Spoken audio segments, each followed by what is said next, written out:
Ini adalah episode pertama yang akan membuka cerita tentang Joha. Joha adalah sosok legendaris yang dikenal luas di dunia Arab.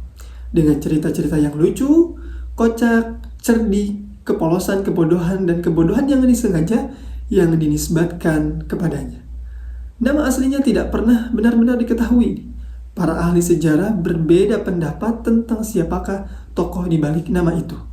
Namun satu hal yang pasti, di balik kisah-kisahnya tersimpan pelajaran hidup, hikmah, sindiran tajam, dan kecerdikan yang membuat kita tersenyum mungkin nanti dan sekaligus berpikir.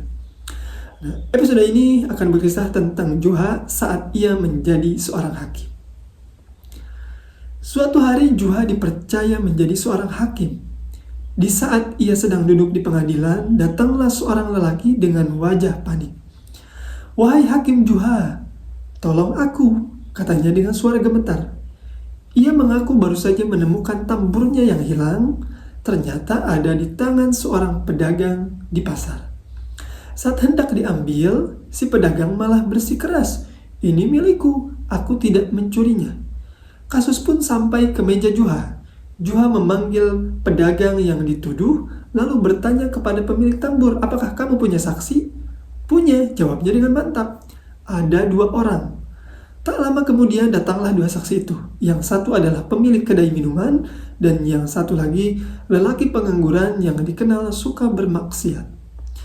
Keduanya bersaksi, "Kami mengenal tambur itu benar milik orang ini." Mereka bahkan menjelaskan ciri-cirinya dengan detail.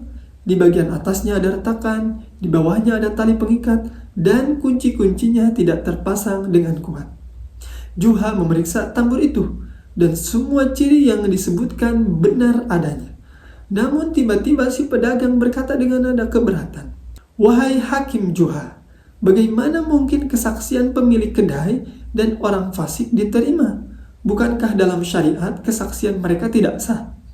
Joha terdiam sejenak, lalu tersenyum. Ia berkata dengan tenang tapi monohok, "Benar, untuk perkara besar kesaksian mereka memang tidak diterima.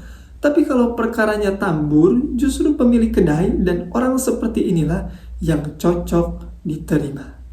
Hikmah yang kita bisa ambil dari kisah ini, kebenaran harus dilihat dari konteksnya. Tidak semua perkara dinilai dengan kacamata yang sama. Joha mengajarkan bahwa keadilan menuntut kebijaksanaan, bukan sekadar aturan yang kaku.